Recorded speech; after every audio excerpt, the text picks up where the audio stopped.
Salut à tous, super content de vous retrouver dans cette nouvelle vidéo dans laquelle on va aborder un sujet extrêmement important en entrepreneuriat, en freelancing, qui va être décisif du coup dans votre activité et notamment pour mieux vendre vos services. Donc aujourd'hui, on va voir les 5 plus grands principes de rédaction persuasive pour vendre vos services beaucoup plus facilement. Alors moi rapidement, je m'appelle Salim, je suis copywriter, expert en psychologie de vente depuis 4 ans. En 2 ans, j'ai signé pas moins d'une trentaine de clients, dont des millionnaires. Et du coup, j'ai accompagné plus de 150 freelances pour tout simplement les aider à atteindre leur liberté financière et géographique. Alors, une chose très importante, c'est que la persuasion, c'est la plus grosse lacune des freelances. C'est-à-dire que lorsque je vois passer, par exemple, des messages de prospection, lorsque je lis les descriptions de la plupart des freelances sur les réseaux sociaux, par exemple, ou que je lis leurs mails, eh bien, on sent qu'il y a une grosse lacune en persuasion. Ils ne connaissent pas les schémas types de persuasion pour tout simplement amener une personne à faire une action donnée. Donc, par exemple, un clic, un abonnement, une vente, etc., etc. Donc, ils ne sont pas assez émotionnels dans leur manière d'écrire. Donc, ça, c'est la plus grosse lacune, tout simplement, pas de notre faute, pas de leur faute, parce que la persuasion, la rédaction persuasive, on ne l'apprend pas à l'école. Donc c'est pas quelque chose déjà qui est inné. Et de deux, on ne nous l'apprend pas à l'école. La persuasion, on réserve ça à, entre guillemets, l'élite. Ok? À ceux qui gouvernent, ceux qui commandent. Donc on ne nous l'apprend pas à nous. Donc forcément, là, il faut l'apprendre en autodidacte. Or, ce qui est paradoxal, enfin ce qui est dommage plutôt, c'est parce que 95% de la vente, justement, ça consiste à persuader. Donc si aujourd'hui, tu as des lacunes en persuasion, ça va être très compliqué pour toi de vendre. Ok? Et c'est ça justement qui fait la différence entre le peu de freelance d'entrepreneurs qui réussissent et ceux justement qui galèrent pendant des mois, voire des années. D'accord? Donc il y a des gens qui vont signer très facilement leur mission, alors que d'autres, ils n'y arriveront pas, tout simplement parce que ceux qui y arrivent maîtrisent à minimum les bases de la rédaction persuasive, donc de la psychologie de vente. Donc ici, l'objectif, nous, c'est de voir comment écrire de manière persuasive. Quels sont les 5 plus grands principes de rédaction persuasive que tu peux appliquer dès aujourd'hui pour avoir de meilleurs retours et surtout avoir plus de ventes et vendre plus facilement, en gros, tes missions, même à des tarifs élevés. Alors, avant d'écrire, n'empêche, le moindre mot, il faut quand même que tu saches quelque chose de très important. C'est que pour être persuasif, il faut absolument connaître sa cible, connaître sa psychologie. Qu'est-ce qu'elle a dans sa tête? Quelles sont ses peurs? Quels sont ses rêves? Quelle est sa manière de parler? Quelles sont ses problématiques? Parce que ça sert strictement à rien, tu ne vas pas pouvoir persuader qui que ce soit si de base tu ne sais pas ce qui se passe dans sa tête, si tu ne sais pas sur quel bouton émotionnel appuyer pour avoir une réaction. D'accord? On n'écrit pas au hasard, on écrit toujours en se basant sur ce qui se passe dans la tête de notre cible. Donc, pour justement que tu sois le plus persuasif possible, pour vendre beaucoup plus facilement tes offres, tu dois absolument, dans un premier temps, connaître ta cible, connaître sa psychologie. Aller lui parler, regarder les avis clients de tes concurrents, etc., etc., pour vraiment mieux comprendre ce que cachent, les motivations cachées, tout simplement, de ton audience. Donc cela étant dit, on va commencer en regardant le premier principe plus puissant pour écrire de manière plus persuasive. Avant ça, n'hésite pas à t'abonner à la chaîne. Il y aura d'autres contenus de ce type qui vont sortir en rapport avec la psychologie de vente, avec la persuasion, avec le freelancing. Donc n'hésite pas, on va partager des choses que tu ne verras peut-être nulle part ailleurs. Là, on va vraiment rentrer dans la vente pure, dans la psychologie de vente pure. Alors, du coup, cela étant dit, premier élément de persuasion, de rédaction persuasive, c'est le je versus le tu ou le vous. Là aussi, c'est une erreur monumentale de beaucoup de freelance, d'accord? C'est que tout simplement, lorsqu'ils communiquent avec, par exemple, un prospect, ils racontent leur vie. Lorsqu'ils prospectent, donc ça c'est un exemple très parlant, dans les prospections notamment, on voit des freelances qui viennent en DM alors qu'on leur a rien demandé et ils commencent à étaler leur vie, étaler leur CV. Au lieu, du coup, de s'intéresser à la cible, de mettre la cible, donc le prospect, au centre de l'attention. Ils se mettent eux-mêmes au centre de l'attention. Or, l'être humain, par nature, il est égocentrique. Les gens, ils adorent être au centre de l'attention. Ok, donc ils s'en foutent de ta vie. Donc, quand justement tu utilises la deuxième personne, du singulier ou du pluriel, donc que ce soit tu ou ce soit vous, ok, eh bien, quand tu fais ça, tu crées une connexion émotionnelle avec ta cible. Tu l'interpelles, elle se sent visée. Et du coup, ça attire son attention. Elle veut savoir ce que tu as à lui dire. Donc, lorsque tu utilises le tu ou le vous, donc le lecteur il se sent directement concerné. Son cerveau il capte immédiatement que le message s'adresse à lui. S'il vous plaît, arrêtez d'envoyer des messages, par exemple, de prospection, en commençant par bonjour, je m'appelle machin, je suis spécialisé en machin machin, je suis passionné de tout ce qui est machin machin machin. Est-ce que vous avez besoin d'aide? Ou est-ce que si vous le souhaitez, on peut se contacter, voilà. S'il vous plaît, arrêtez de commencer par raconter vos vies. Ça fait fuir les prospects. Ils s'en tapent de votre vie. Ce qui les intéresse, c'est leur propre vie. Donc, interpellez-les directement. Le fait de justement utiliser la deuxième personne, ça montre que il y a moins d'ego et vous créez donc une meilleure connexion émotionnelle. Donc, en parlant de lui plutôt que de toi, tu fais passer son intérêt en premier et ça, forcément, ils vont adorer. Et donc, ça permet aussi d'activer les émotions, l'engagement. Donc, le tu ou le vous force la projection et rend le message forcément beaucoup plus impactant. D'accord? Donc, un exercice simple pour voir si justement tu utilises trop la première personne, c'est de tout simplement compter dans tes contenus les jeux versus les tu ou les vous. Et regarde s'il y a un déséquilibre. Regarde si tu utilises beaucoup trop le jeu par rapport au tu. Si c'est le cas, il y a un problème, c'est que tu racontes trop ta vie, tu te concentres trop sur toi, et au lieu de te concentrer justement sur la vie de tes prospects. Ceux qui vont potentiellement acheter tes services, c'est sur eux que tu dois te baser, c'est eux que tu dois interpeller. Exception faite bien sûr lorsque tu fais du storytelling, lorsque tu racontes par exemple une expérience pour donner une leçon, forcément là tu vas utiliser énormément le jeu. D'accord? Donc ça c'est un cas à part. Mais quand on cherche à interpeller un prospect, on va s'adresser à lui, on va l'interpeller par tu, par vous ou encore mieux par son prénom. Ok? Donc voilà, ça c'est un des principes de copywriting les plus puissants à savoir, absolument savoir. Ensuite, deuxième principe, c'est d'écrire comme parle ton audience.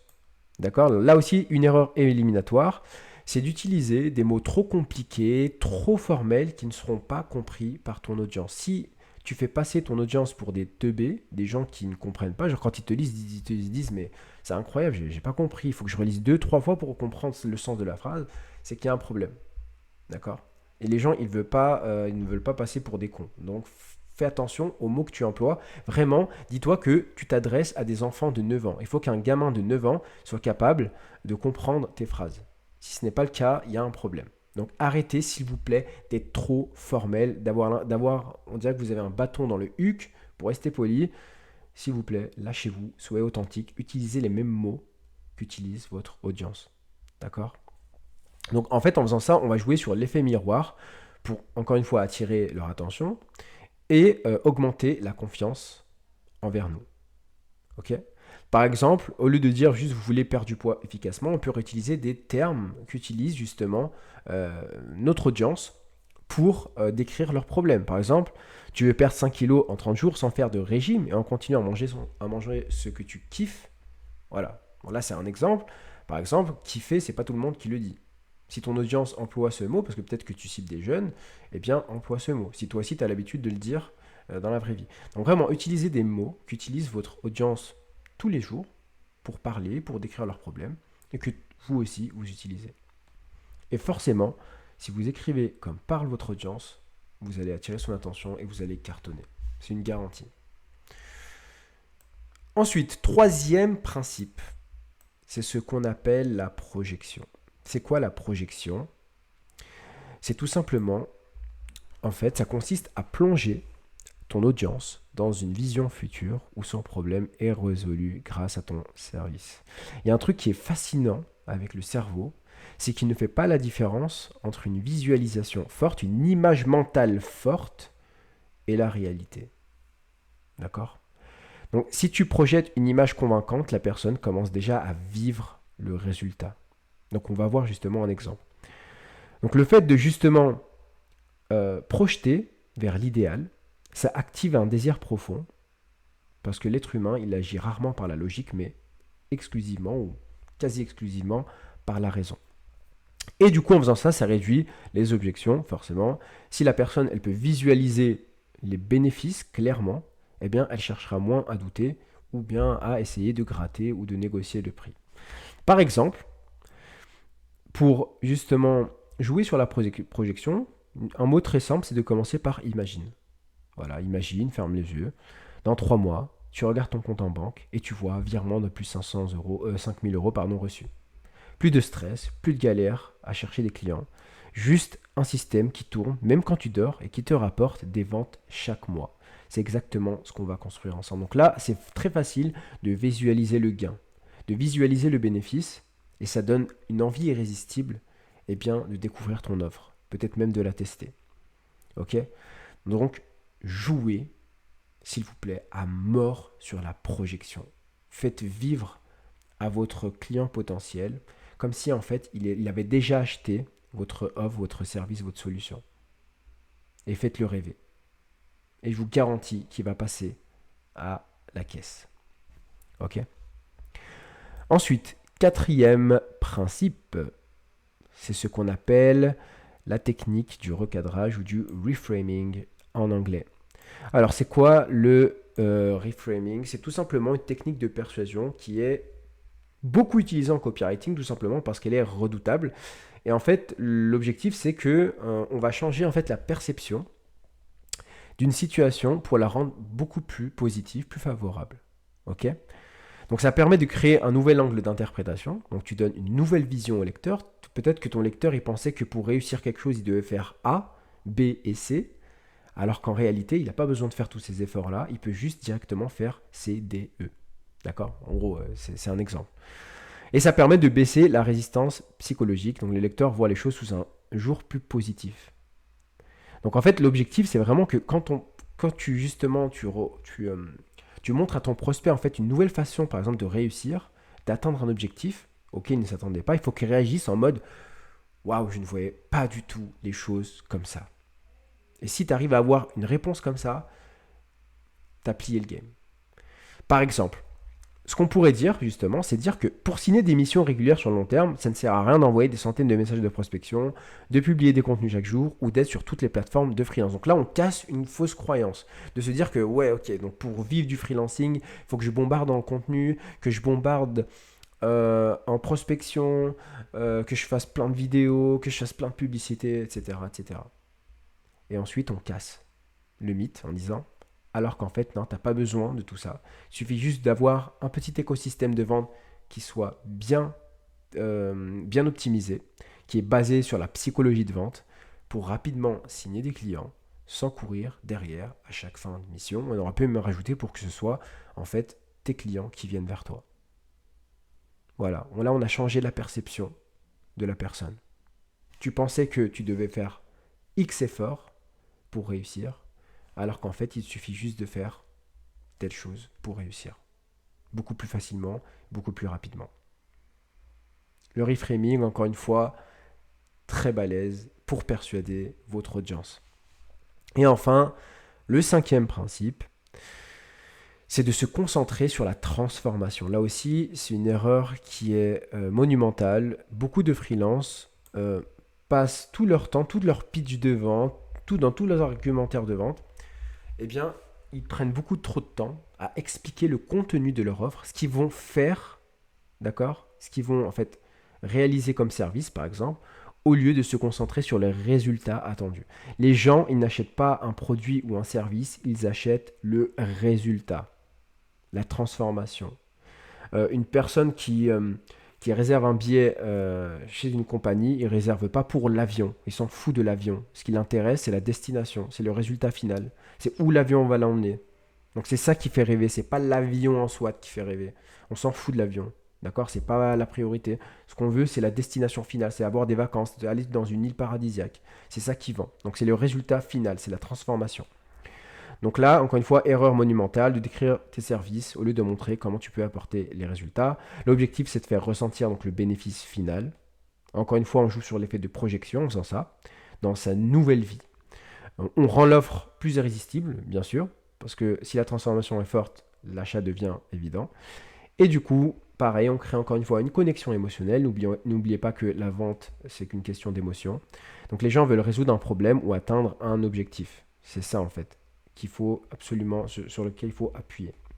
Par exemple, un copywriter, ce qu'il pourrait dire, c'est en rendant l'argumentaire de vente de votre page plus persuasif, vous pourrez facilement augmenter votre taux de conversion de 30% et générer potentiellement jusqu'à 50 000 euros par mois en automatique. Voilà, ça c'est un résultat tangible, une transformation. Passer d'une page qui ne vend pas à une page qui fait plus 30% de conversion avec 50 000 euros par mois qui rentrent en automatique. On aurait pu encore pousser plus loin en montrant ce que ça implique dans la vie, par exemple, de l'entrepreneur. Mais voilà, c'est pour l'idée. Donc concentrez-vous, s'il vous plaît, sur la transformation. Donc voilà, on vient de voir les 5 principes de copywriting, de persuasion, les plus puissantes que vous pouvez utiliser dès aujourd'hui, tout simplement dans vos contenus, dans vos descriptions, dans par exemple, dans les plateformes de freelance, pour décrire par exemple qui vous êtes et ce que vous faites, dans vos landing pages, etc., etc. Si vous faites ça, je vous garantis que vous allez avoir de bien meilleurs résultats. Vous allez avoir plus de clients qui vont vous contacter et du coup, qui vont vous demander d'en savoir plus sur vos offres. Et du coup, ce sera beaucoup plus facile pour vous, tout simplement, de vendre sur le long terme. Ok. Donc n'hésitez pas à mettre un commentaire pour me dire ce que vous avez pensé de cette vidéo, si ça vous a aidé ou pas. Et comme ça, du coup, je pourrais en refaire d'autres du même style pour vous aider à vous améliorer en persuasion. Parce que n'oubliez pas, en vente, ce qui compte le plus, c'est de persuader, tout simplement. Si ce n'est pas fait, sachez qu'on a une communauté School, donc Freelance Heroes, qui est gratuite, dans laquelle justement on aborde ces points de manière un peu plus minutieuse. Donc n'hésitez pas à nous rejoindre si ce n'est pas le cas, c'est en lien description. Voilà, moi je vous dis à très vite, merci de m'avoir écouté, ciao.